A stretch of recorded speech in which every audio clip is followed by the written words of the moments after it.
Richard Gere had sat on dozens of talk show couches throughout his career, morning shows, late-night banter, political roundtables where the questions carried weight, but nothing quite matched the unpredictable electricity of The View.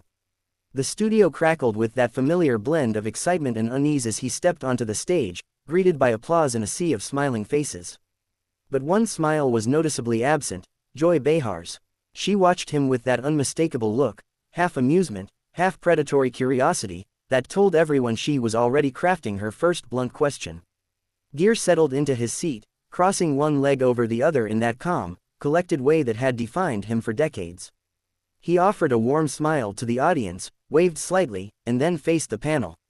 Whoopi nodded politely, Sunny beamed, Sarah offered a friendly grin, but Joy. She leaned forward, elbows on the table, fingers laced together like she was preparing to interrogate a witness. "So, Richard," she began with a casual tone that fooled no one, "you've had quite the press tour lately. Lots of strong opinions. And some people are saying you sound a little out of touch. Thoughts?" The audience let out a synchronized "ooh" that practically vibrated through the floorboards. Gere blinked, caught slightly off guard, but answered with a practiced actor's calm.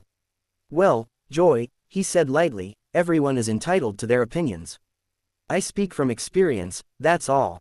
Joy nodded dramatically, as if humoring him. Sure, but sometimes experience doesn't equal awareness. And honestly, some of your commentary has people wondering if you even understand what regular folks deal with."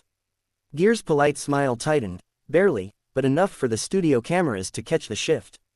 "I've spent decades involved in humanitarian work," he replied, voice still measured. "Real-world issues. I try to stay informed."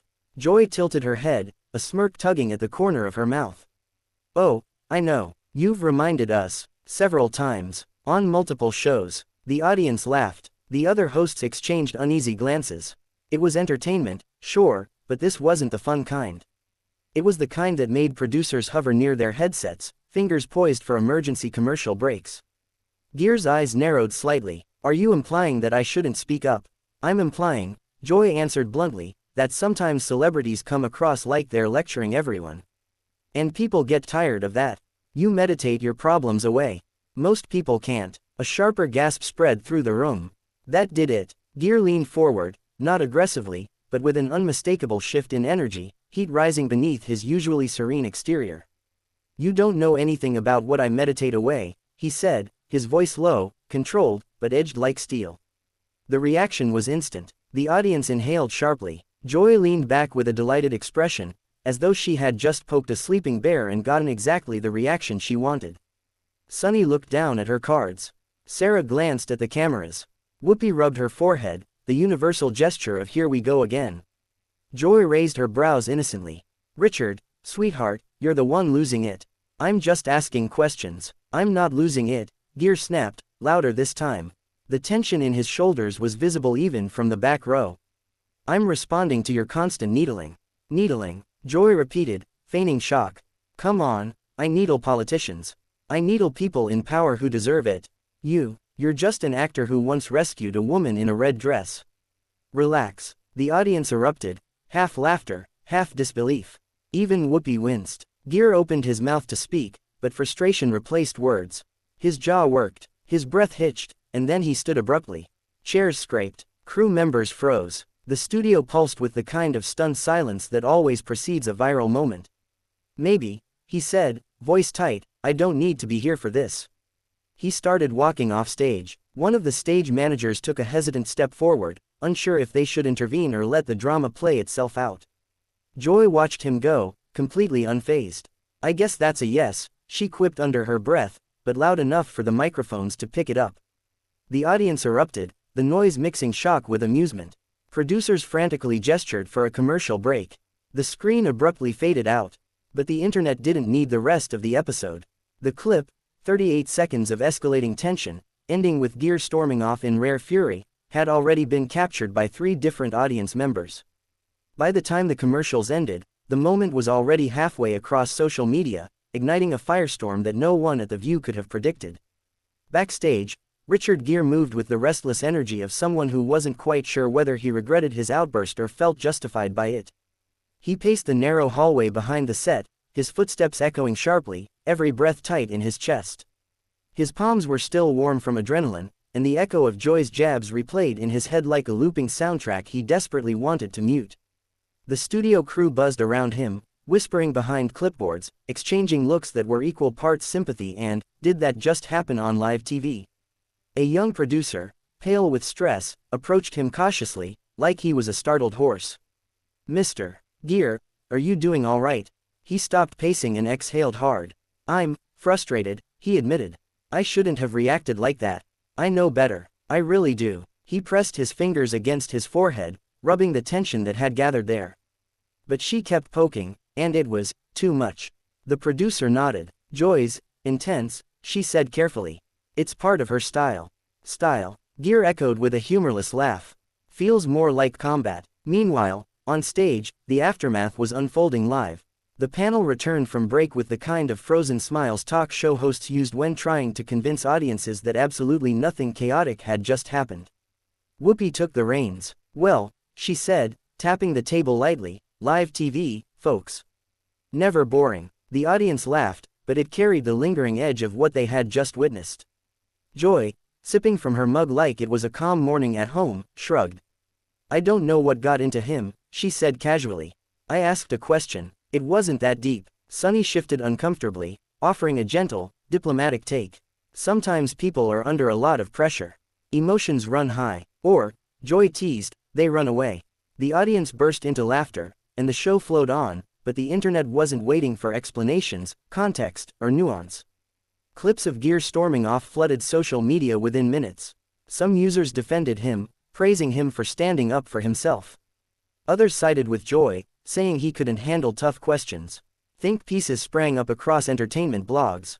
Memes spread faster than wildfire.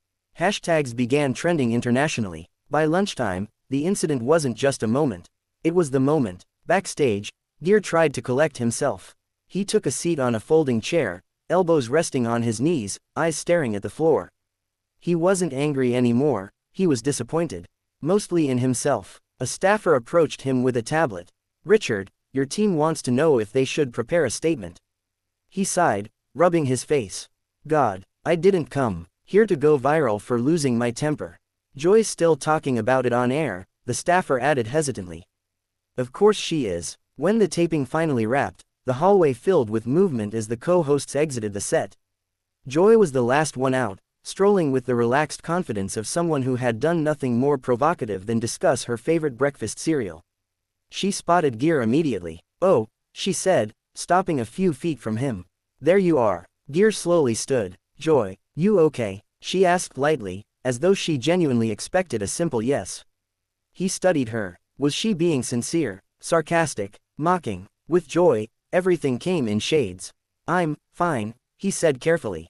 "But you really didn't hold back." "That's the job," she replied, her tone breezy.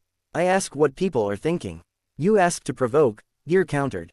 "There's a difference." Joy crossed her arms. "Richard, I'm not the reason you walked off. You reacted because I hit a nerve."